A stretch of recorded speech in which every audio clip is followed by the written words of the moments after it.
Red Hood and the Outlaws number 20, written by James Tynion IV, art by Julius Gopez.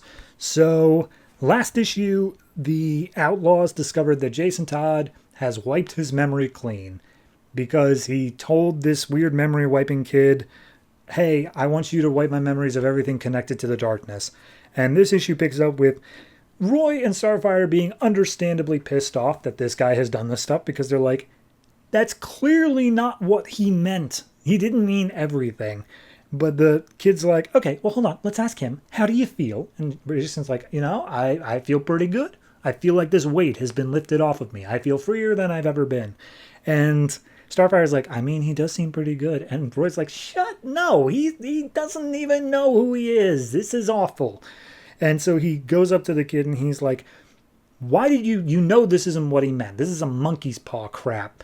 And the kid's like, no, he said everything connected to the darkness. And maybe you don't understand how, like, the human mind works, but you build off of previous memories and that impacts you. Like, everything is connected. So I had to erase everything. And he's like, okay, what are you up to? Like, clearly you're up to something, kid. Like, what is it? And he's like, I have nothing to gain from this. I was just helping out. What do you think I'd care that he wanted to forget? And he's like, you know what? How about that? I'm going to prove it to you. I'm going to show you his life, just how dark it was. And we get all the greatest hits from his life of, killed by the Joker. His mom died in an overdose or whatever. He was awoken by Talia from death. He is in the all cast and he sees that the Joker went free and then he became Red Hood and came back to Gotham. And then Joker says, oh yeah, I led your life. I'm the reason that you exist. And Roy points out, like, look, stop. We are stronger together. We make him a better person. So clearly that is what he would have wanted, to be a better person with us. And he's just like, are you sure?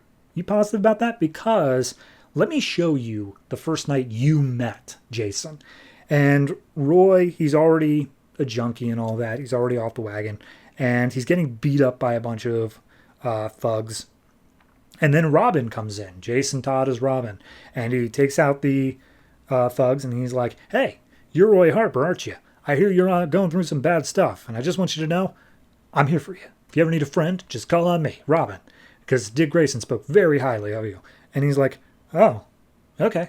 I don't need friends, though. I'm totally good on my own. I'm better alone. He's like, oh, Roy, we all need friends. And then he ropes away. And Roy's like, yeah, see? We all need friends. He said the words. And he's like, oh, but did he tell you what happened right after that? Because as soon as he left you alone, he found out that his mom was still alive and then the Joker was waiting to kill him. So that was a bad night for him, actually. Like, yes, the first night he met you, it was a bad night. And Roy's like, oh, he never told me that.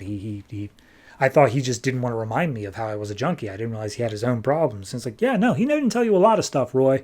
There's a lot going on with him. In fact, let me show you what happens after he came back from death. Because it wasn't just, oh, he was in the all cast and then he just showed up as Red Hood. Like, he had to find his way once he wanted to become Red Hood. He had to learn how to kill. And apparently he joined like a mercenary group. And he thought he was going in there to extract justice on people. But it turns out that the group was actually after just like riches and gold and stuff like that. And after they burned down an entire village, he's like, I didn't want to do this. This is bad. I feel evil. And so the kid closes off the memories and he's just like, oh, he was hurt. And we weren't there for him. We didn't know. How could we have known? And because it's like, he doesn't want you to know. And now he doesn't want to know himself. That's why I wiped the memories. Can we please get off of that? And Starfire then chimes in. And he's like, oh, but what about this? And she's like, you know what? I'm going to stop you right there, honey. You have more buried memories and like crap like that than I can even begin to get through. Let me just pull open a few just to show Roy how much of a lie you've been hiding. And she gets really pissed off. She's about to attack the guy, but then he opens up a memory of Starfire fighting against Dick Grayson for some reason. And at that point she starts letting off energy beams. Roy is away from, like, pulls Jason away, pulls him down. And Jason's like, guys, stop this, all of you. You have to understand. If I asked for this, if this is something I wanted, then it's something I wanted. Please, just respect that decision that your old friend made. And Roy says, no, screw that. And he tranks him and says, I'm going to get your memories back. Don't worry, buddy. And so he starts to threaten the kid. And kid's just like, okay, well, here's the thing. The only one who can ask for it back is the dude you just tranked. So clearly that's not going to happen. And he fires off an arrow at the kid. And he's just like, yeah, no, that's not going to. He just like swats it away. He's like, yeah, okay. I'm done being yelled at by you idiots. I'm going to go.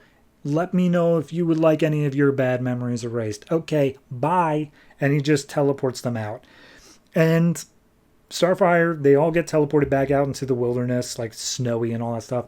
Starfire's like, all right, what's the plan? He's like, plan? I don't know. That was the plan. The plan was to go get him. Now we have him. I don't have a plan. Also, you've always told me that you think, like, you feel and remember stuff differently and that all humans look the same, but you clearly have memories of Dick Grayson. Did you lie to me? Were you just like trying to keep me at arm's length, or like make me feel better that if you left one? What is this? Our entire team is falling apart with lies. What is going on here? And I do just want to throw out that in the middle of all this, the kid gave Roy a new hat that just says the word dunce across it. Nowhere else I could fit that in, but I really enjoy it. So then we see Essence and I can't remember her name, but the leader of the All Cast, and they're both looking over them from a peak, and then the kid shows up, and it turns out that Dukra, that's her name, Dukra, and the kid are actually planning something that's basically just going to break them down and build that back up again. So Essence is like, this is stupid. We can all see the flow of time, and this is like how people die. People will die because of your actions today. You both suck. I'm out. So then we go to Seattle for just the last page thing.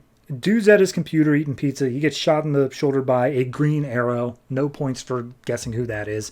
And Green Arrow's like, hey, I heard that there's a bounty on these 3 guys. How much is it up to? Because this guy's in on that, I guess. He's a bounty hunter. And apparently it's like $350 million or something like that. And Green Arrow's like, ah, crap. Roy, you really stepped in it this time. Guess I'm going to have to clean up your mess again. So now Green Arrow is on the case to save Roy or get him off of the bounty hunters list because the Outlaws pissed people off. I don't know. There's a lot going on. Here's the thing. I can appreciate from James Tynion coming in and saying, okay, I need to break this team down so I can build it back up in a new way. There's a lot of baggage that was coming with Red Hood. There's a lot of baggage coming with Starfire and a lot of baggage coming with Arsenal, all because of Lobdell's run. So I appreciate him coming in and saying, I'm not undoing it, but I'm also going to allow the team to have a new structure and a new dynamic. And I see that, and I like that. That being said, I really wish he would have thought of a different way than total amnesia, because it hits me wrong. I've barely ever seen a plot where amnesia turns out to be like a really good idea. So yeah, it's not a bad issue by any means, but it is kind of just, hey, let's just sit down and take a look at the team and just reevaluate what everybody is doing with here. So I'm going to give this one a, God, it's hard, but I'm going to say a 6.5. It's almost at that 7. It's nearly there, but I don't feel right saying 7. So yeah, I'm looking forward to seeing how Tiny managed to pull out all this. The fact he's pulling in Green Arrow, good luck to you. I'm hoping that it's closer to the way that Lemire is currently doing it rather than Ann Nesenti before him. So I'm cautiously optimistic.